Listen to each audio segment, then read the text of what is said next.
এখান থেকে, চল। চলো। সামান্য স্বর্ণের জন্য তুই বিয়ে ভেঙে চলে যাবি, একটা মেয়ের জীবন নষ্ট করবি? তুই তো মানুষ না, তুই একটা পশু। এই তুই মারা গেলে স্বর্ণ গয়না কি তোর সাথে যাবে? এই স্বর্ণ গয়না নিয়ে কি তুই কবরে যাবি? আমি তোরে স্বর্ণ গয়না সব দিতেছি, তারপর তুই বিয়ে না করে এখান থেকে যাইতে পারবি না। শিরিন, তোমার স্বর্ণ গয়না সব খুলে দাও তো। কি বলতেছো? আমার স্বর্ণ গয়না খুলে দিব কেন? তোমার এই গায়ের গয়নাগুলো আমি ফকিনের বাচ্চারে দিব, কারণ এই ফকিনের বাচ্চায় গয়না ছাড়া বিয়ে করবে না। আমি মহসিন বাইচা থাকতে আমার সামনে গয়নাগাটির জন্য একটা মেয়ের বিয়ে ভেঙে যাবে, এটা আমি হইতে দিব না। দাও তোমার গয়নাগাটি খুলে দাও। অসম্ভব, আমার গয়নাগাটি আমি খুলে দিতে পারবো না। একদম ফালতু কথা বলবো না, যেটা করতে বলছি সেটা করো, তাহলে খুব খারাপ হবে কিন্তু।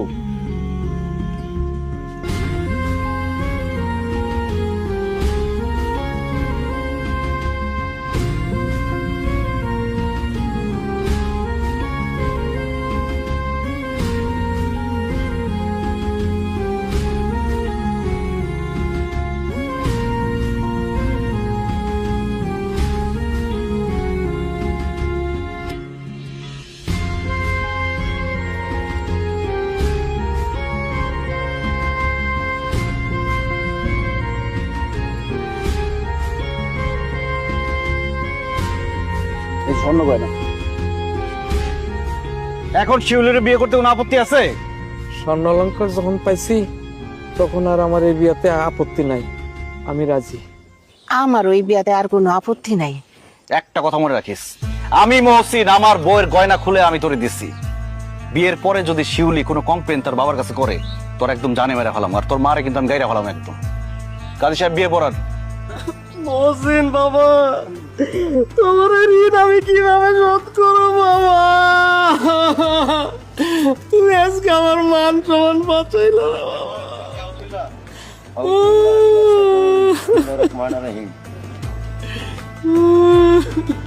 বলো বাবা, কবুল। কবুল।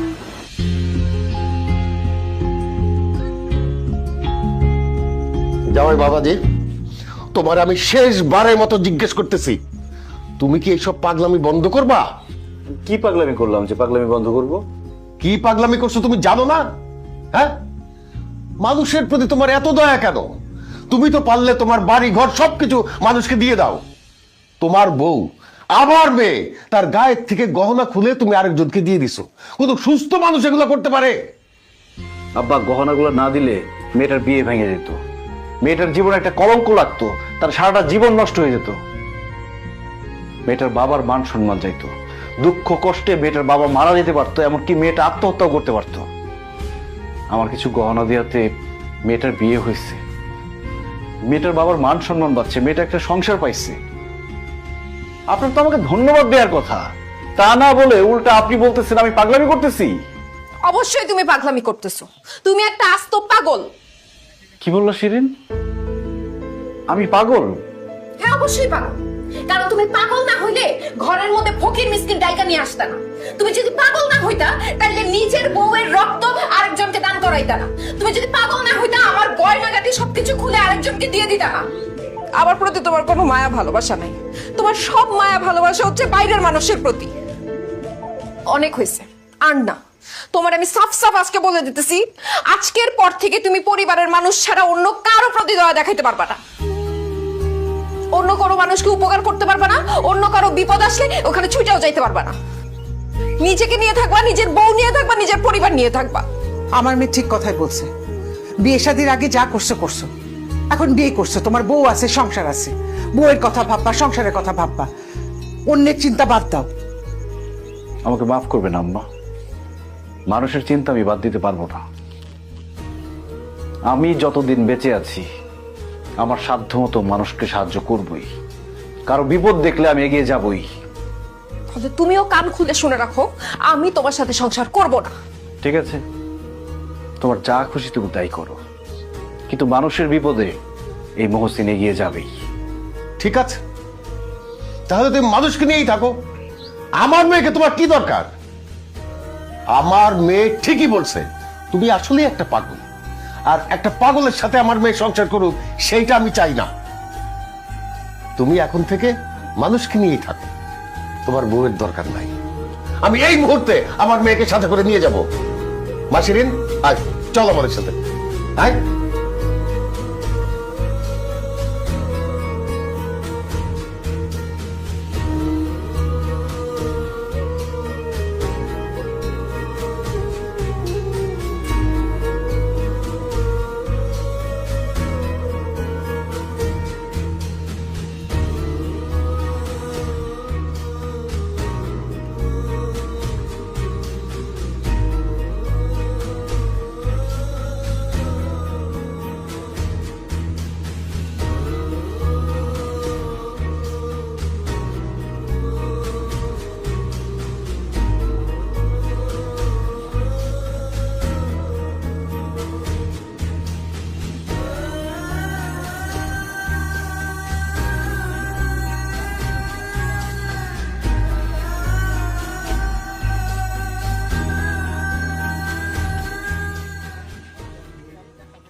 একদম কথা বলি একদম কলা ফলা কই দিলাম চুপ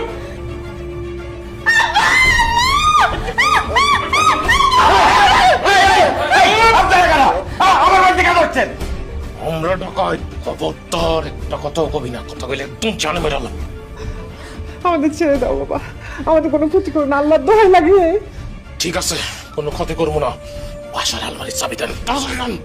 টাকা পয়সা সব নগয় না, সব লয় আমরা জামগা। আপনাকে কোনো ক্ষতি করবো না, চাবি দেন। বাবারে, আমার শাশুড়ি আমার গয়নাগুলো দিছে, ওইগুলা নিও না বাবা, আল্লাহর দোহাই লাগে, ওইগুলা নিও না। একদম চুপ কর, যা কইছে তাড়াতাড়ি কর। আলমারির চাবি যদি না দেস তোদের ঘাট থাকবে, এমন কোপ দিব কল্লা থাকবে না। চাবি দিয়ে দাও, চাবি দিয়ে দাও, চাবি দিয়ে দাও।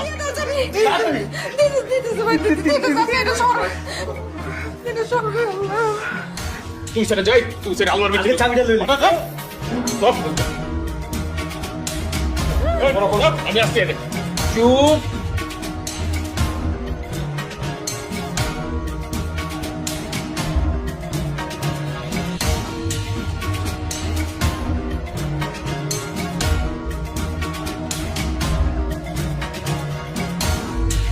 তাড়াতাড়ি কর, তাড়াতাড়ি কর।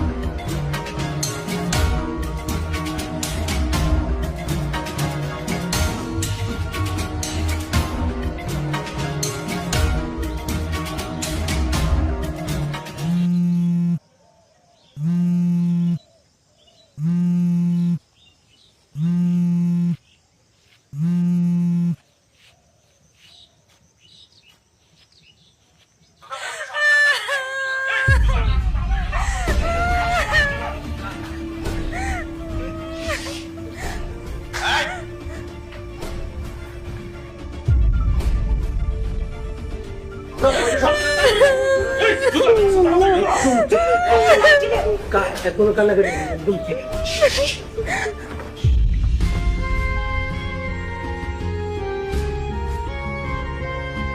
বাবা বলছেন দেখো বাড়িতে টাকায় পড়ছে, আমাদেরকে বাঁচাও বাবা, বাঁচাও।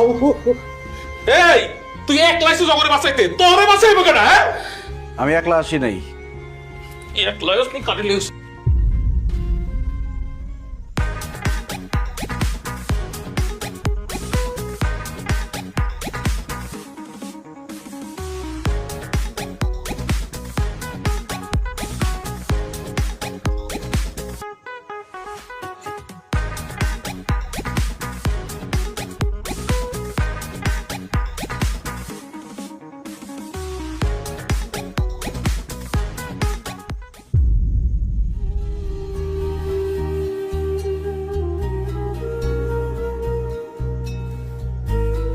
আব্বা আম্মা, এখন বুঝতে পারতেছেন বিপদে মানুষের পাশে দাঁড়ানো, মানুষের উপকার করা কতটা গুরুত্বপূর্ণ?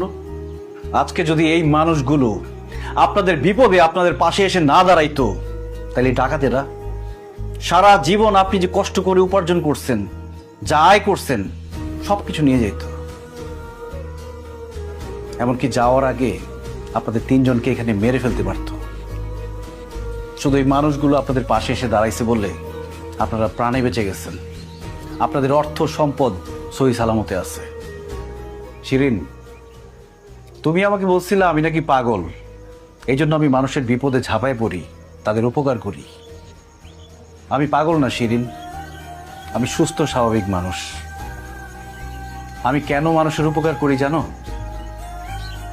আমার বাবা মা খুব গরিব ছিল, কোনোদিন আমাকে 2 বেলা পেট ভরে খাওয়াইতে পারে নাই।